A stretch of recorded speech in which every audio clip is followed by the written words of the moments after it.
Book Club. Hey everyone, this is Dan from One Man Book Club. I have a story I'm really excited to share with you. This is the Legend of Eli Monpress. There's a 5-book series. Book 1 is called The Spirit Thief. That's book 1. Book 2 is The Spirit Rebellion. Book 3 is The Spirit Eater. Book 4 is called The Spirit War. And book 5 is called Spirit's End. And all 5 of these wonderful stories are by the wonderful Rachel Aaron.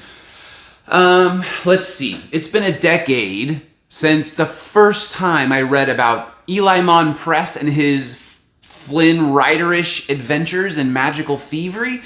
I wanted to give the story another look with fresh eyes to make sure my years of giving this book high recommendations weren't misguided.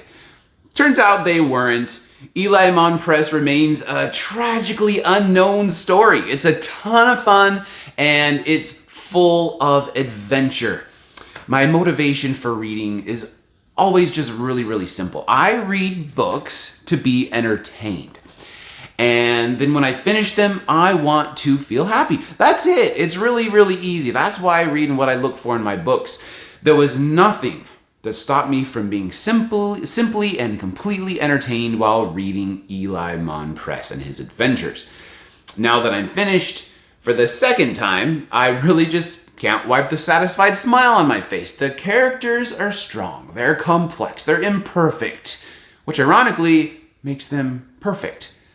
The writing is smooth. It's hard to believe this is one of Rachel Aaron's first books. It's hard to believe she doesn't have more stuff out there. I think she does now after 10 years. But the Eli books are it. But you'd think back 10 years ago, these were the only books she'd published that I know of. But I mean, you'd think she'd been writing for years as a bestseller. It was really good. She does a great job. I saw no signs of her being a first-time author in Eli Monpress back when I read it 10 years ago. When I read it today, there were a few things that stood out, but it was still just super fun. Nothing at all to get in the way. It's just, I hope you get the message. This is so fun to read. Now, here it is. Eli Monpress is the world's greatest thief. He's also a wizard.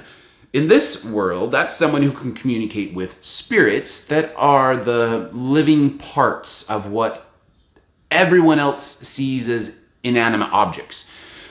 He's so smooth. He can talk his way in or out of anything, and he's got the bounty to prove it. Miranda Lionette is the wizard spiritualist, though the people born to defend spirits from those who would abuse them. And Eli's not an abuser, but he's on the border and on the edge, and she is tasked with catching Eli and bringing him to justice. Like I said, not that he abuses the spirits as much as he just gives the already misunderstood wizards kind of a bad name. But as hard as Miranda tries to catch Eli, for some reason they always end up working together in the end to save the day, and ultimately working together to save the world. Yosef is the honorable swordsman with the mysterious past.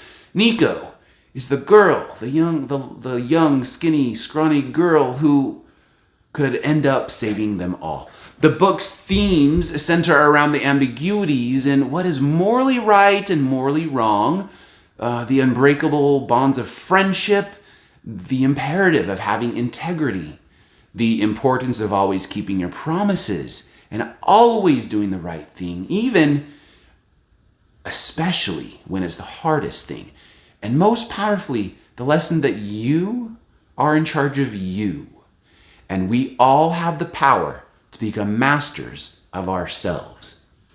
All this in a fast-paced story set in a completely unique and imaginative world. There's no language, there's no sex. There is quite a bit of violence that adds to the drama. Eli Monpress, tragically unknown. I hope this video helps people discover the Legend of Eli Monpress and they pick it up and give it a try for themselves. I'll say it's most appropriate for ages 14 and up. I loved it. Happy reading, everyone.